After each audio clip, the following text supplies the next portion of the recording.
हम सब जानते हैं आज बदलते दौर में इतने प्रकार के काम हैं। आप अंदाज लगा लो, ये छिंदवाड़ा तो एक तरह से हमारे इस पूरे मध्य प्रदेश का मोर मुकुट है। ये नागपुर महाराष्ट्र के बिल्कुल लगा हुआ क्षेत्र है। क्या छिंदवाड़ा, क्या पांडुरना, और परमात्मा ने भी क्या प्रकृति की लीला आपको दी है। चारों तरफ से नैसर्गिक सौंदर्य, कोई किसी जिले को इतना सुंदर माना ही नहीं गया जितना छिंदवाड़ा के अंदर है। आप चिंता मत करो, किसानों के बीच घूमे थे तो आपने कहा था कि खेती के लिए सिंचाई के पानी की जरूरत है। मैं आपको आश्वस्त करता हूं, पानी के डैम की योजना चालू हो गई है। सबके खेतों तक पानी पहुंचाने का काम हमारी सरकार द्वारा किया जाएगा। जो जो डूब प्रभावित क्षेत्र के लोग थे जिनको मुआवजा नहीं मिला, आप चिंता मत करना, सबका मुआवजा बन रहा है, कोई बाकी नहीं रहेगा, सबको लाभ दिलाया जाएगा जो जिसके खेत डूबे। लेकिन एक और बात, आपके माध्यम से लगभग 2 लाख नई नौकरियां प्रस्तावित कर रहे हैं।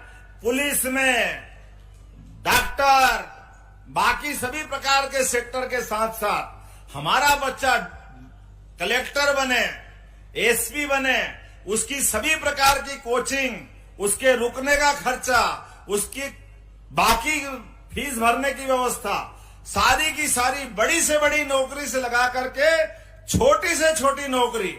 मैं जिला प्रशासन को आपके माध्यम से यहां संदेश देना चाह रहा हूं, आप सभी प्रकार की कोचिंग क्लासेस चालू कराएं, सभी प्रकार के बच्चों की ट्रेनिंग चालू कराएं, जो बेरोजगार हैं उनकी सूची बनाएं, जो जिस प्रकार की प्रतियोगी परीक्षा में शामिल होना चाहता है पूरी मदद सरकार करेगी। उसका जीवन अच्छा बनाना ये हम सब की जवाबदारी है।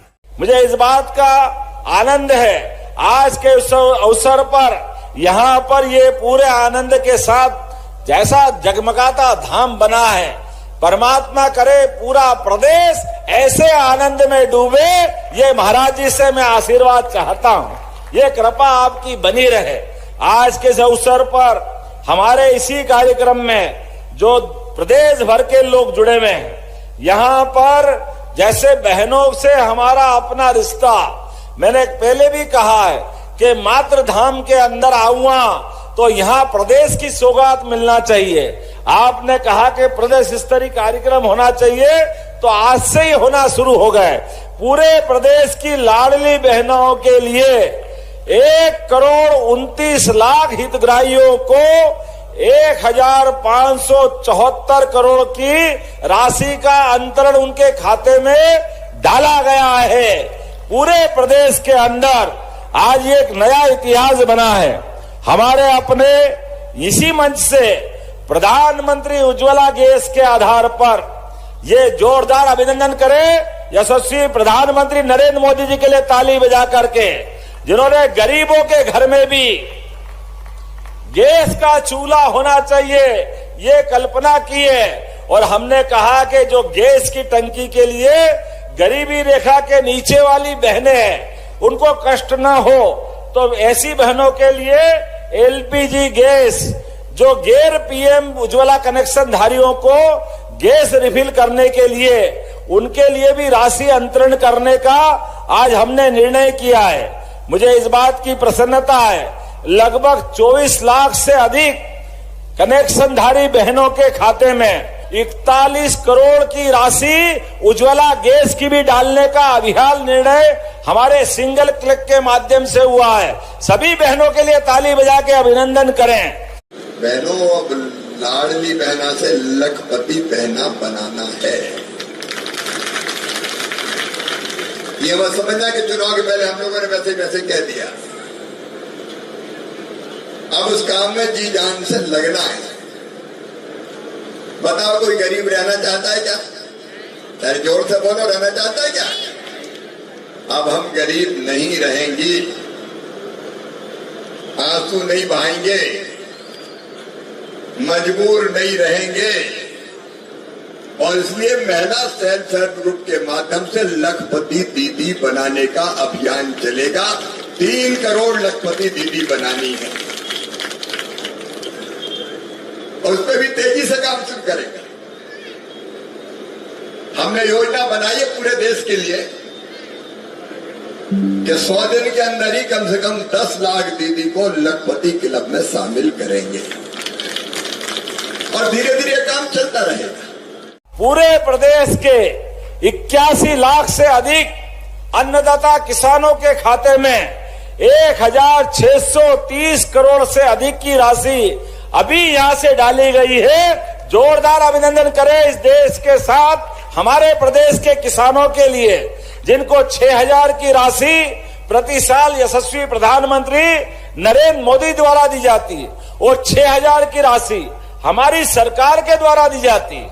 मैं आज के अवसर पर प्रदेश भर के सभी किसान बंधुओं को बधाई देना चाहूंगा। आपके माध्यम से ये जो राशि आ रही है, ये जैसे सीमा पे जवान या खेत में पसीना बहाता किसान, दोनों का सम्मान बराबर करती है। किसान भूखे का पेट भरता है और जवान देश की रक्षा करता है। जोरदार अभिनंदन करें हमारे अपने किसान और जवानों का। इसी के साथ साथ विभिन्न प्रकार की 12 विभिन्न पेंशन योजनाओं के 55 लाख से अधिक माताओं बहनों के, बुजुर्ग साथियों के अलग अलग प्रकार की योजनाओं के खाते में भी 331 करोड़ की राशि डाली गई है। जोरदार ताली बजा करके उनको भी बधाई देने का काम करें। हम धरती माता की पूजा करते हैं, मां मानते हैं। अब आज परंपरा भले खत्म हो गई हो, लेकिन उठने के पहले धरती माँ की पूजन करते, स्पर्श करके माथे से लगाते। हम जब खेती करते थे अपने गांव में बचपन में, तो महाराज जी हमारे यहाँ धरती की मछेंद्री माता की पूजन करते। बोनी जब पूरी होती थी तो मिट्टी के ढेले रख के बनाते थे और वह बाकायदा विधिवत पूजा करते थे और अपनी भाषा में कहते थे पोर में पानी हर बोलो। अब वो पूजा वूजा सब खत्म हो गई। माँ का नाता नहीं रहा, केवल स्वार्थों का रिश्ता रह गया। हमारी नदियां, हमारे जंगल समाप्त, पानी विषैला, भारी संकट है आज। और इसलिए प्रधानमंत्री नरेंद्र मोदी जी का संकल्प है, धरती बचाने का संकल्प, पर्यावरण बचाने का संकल्प और ऐसे फल, सब्जी, अनाज, कृषि का उत्पादन जो मनुष्य के लिए अमृत के समान, जो शरीर को निरोग रखे, स्वस्थ रखे, प्रसन्न रखे। जैसा खाए अन्न वैसा बने मन, ये भी अपने यहाँ कहा गया है। अगर हम ऐसी चीजें खाएंगे कि जिसमें अनेक प्रकार के कीटनाशक डले होंगे, तो हम सोच सकते हैं उसका केवल शरीर पे असर नहीं होता, शरीर पे तो होता ही है, उसका मन पे मतलब मनोवृत्ति पे भी असर होता है।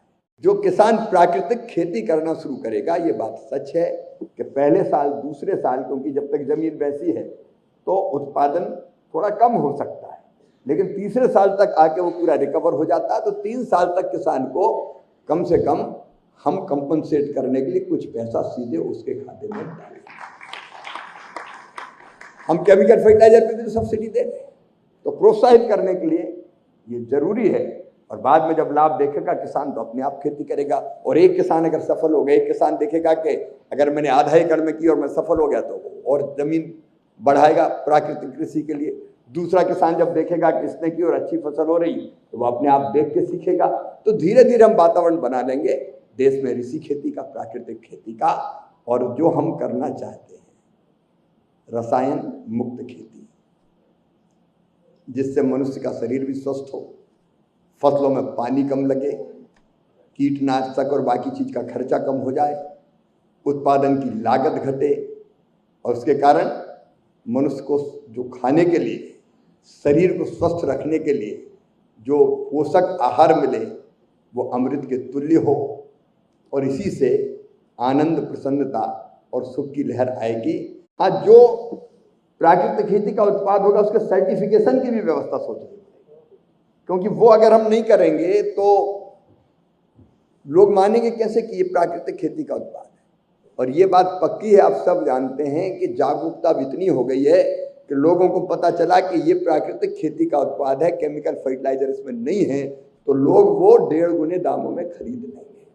आप देख लीजिएगा, क्योंकि आजकल स्वास्थ्य के प्रति जागरूकता लगातार बढ़ती जा रही है। इसलिए जितनी आवश्यक व्यवस्था है सब करने का प्रयत्न करेंगे। धरती माता को भी बचाना है, धरती बचेगी तो हम बचेंगे। मनुष्य को भी स्वस्थ रखना है, और इसलिए प्रधानमंत्री जी का ये संकल्प है प्राकृतिक खेती। और कृषि मंत्री के रूप में इस संकल्प को आपके साथ मिलकर पूरा करने में हम कोई कसर नहीं छोड़ेंगे, परिश्रम की पराकाष्ठा करेंगे, यत्नों की परिसीमा करेंगे हम लोग, और करेंगे तो होगा। दुनिया में असंभव कुछ है ही नहीं। मैं स्वयं किसान हूं और आज भी खेती करता हूं। बीच में मैंने पाठक जी से सहयोग मांगा, और मैं पूरे देश के किसानों के लिए कह रहा हूं कि हमारे यहां खेती के जोत बड़े छोटे छोटे हैं। अमेरिका जैसे नहीं है कि 1000, 5000 एकड़ जमीन। हमारे यहां तो सीमांत किसान है, मार्जिनल फार्मर है, छोटे छोटे किसान, 2 एकड़, 2.5 एकड़, 1.5 एकड़। हमको कोशिश करनी चाहिए मॉडल फॉर्म बनाने की। अब एक हमने देखा उसका, आपने दिखाया है। छोटी जोत के किसान के लिए हम मॉडल फॉर्म का एक प्रारूप बना के वो क्या क्या करे। देखिए, एक बात साफ है, आज भी देश की आधी आबादी अपनी आजीविका के लिए कृषि पर निर्भर है। कृषि भारतीय अर्थव्यवस्था की रीढ़ है, कृषि भारतीय अर्थव्यवस्था की आत्मा है, और किसान उसके प्राण। और कृषि मंत्री के रूप में मैं ये मानता हूं कि किसानों की सेवा हमारे लिए भगवान की पूजा जैसी है।